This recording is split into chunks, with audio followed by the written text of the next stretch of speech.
AFC নারী Asian কাপের মূল পর্ব নিশ্চিত করে রাতে দেশে ফিরেছে বাংলাদেশ দল, আর মধ্যরাতেই তাদের সম্বর্ধনা দিয়েছে বাংলাদেশ ফুটবল ফেডারেশন। হাতিরঝিলে এমপি থিয়েটারে আফেইদা ঋতুপর্ণাদের সম্বর্ধনা জানান সংস্কৃতি উপদেষ্টা মোস্তফা সরোয়ার ফারুকী, বাফুফে সভাপতি তাবিথ আওয়াল সহ আরও অনেকেই। বাংলাদেশ নারী ফুটবল দলকে শুধু এশিয়ান কাপ নয়, বিশ্বমঞ্চে নিয়ে যাওয়ার আশা প্রকাশ করেন অধিনায়ক আফেইদা খন্দকার। প্রতিভা দাস জানাচ্ছেন আরও বিস্তারিত।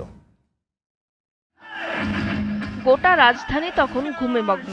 ঠিক সেই সময় হাতিরঝিলে নারী এশিয়ান কাপের মূল পর্ব নিশ্চিত করা আফেইদাদের সংবর্ধনা দেয়া হয়। রাত 2:30টায় এই সংবর্ধনা অনুষ্ঠান শুরুর কথা থাকলেও আফেইদা ঋতুপর্ণাদের এমপি থিয়েটারে পৌঁছাতে সময় গড়িয়ে যায় রাত 3:15 পর্যন্ত। ভ্রমণ ক্লান্তি থাকলেও ফুলের শুভেচ্ছায় সিক্ত হয়ে আবেগ আপ্লুত বাংলার মেয়েরা। এশিয়ান কাপের বাছাইয়ে এক এক করে বাহরাইন, মিয়ানমার, তুর্কমেনিস্তানকে পরাস্ত করে গ্রুপ চ্যাম্পিয়ন বাংলাদেশ। ইতিহাস গড়ে প্রথমবারের মতো এশিয়ান কাপ খেলবে টাইগ্রেসরা। তাদের চোখে এখন বিশ্বকাপ খেলার স্বপ্ন। সকলে আমাদের জন্য দোয়া করবেন, আমরা যেন আরো ভালো কিছু করতে পারি। শুধু সাউথ এশিয়া না, আমরা যেন বিশ্ব মঞ্চে দেশকে আরো অনেক দূর নিয়ে যেতে পারি। আপনারা আমাদের উপর বিশ্বাস রাখবেন, আমরা আপনাদেরকে নিরাশ করব না।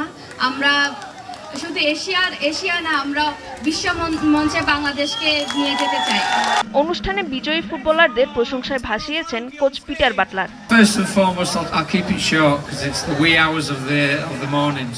শেষ 9 থেকে 12 সপ্তাহ আমাদের অনেক পরিশ্রম করতে হয়েছে। মেয়েরা যথেষ্ট পরিশ্রম করেছে, তাদের কারণেই আমরা আজ এখানে দাঁড়িয়ে। তারা যা করেছে তার জন্য তাদের অনেক ধন্যবাদ।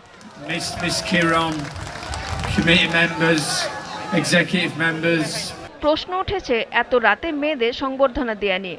বাফুফে জানিয়েছে, 2 ফুটবলারের ভুটান সফরের কারণেই গভীর রাতে এই সংবর্ধনার অনুষ্ঠান। বাফুফে সভাপতি তাবিথ আওয়াল, সংস্কৃতি উপদেষ্টা মোস্তফা সরোয়ার ফারুকী সহ আরও অনেকেই সংবর্ধনা দিয়েছেন এশিয়ান কাপ নিশ্চিত করা মেয়েদের। প্রতিভা দাস, জিটিভি নিউজ, ঢাকা।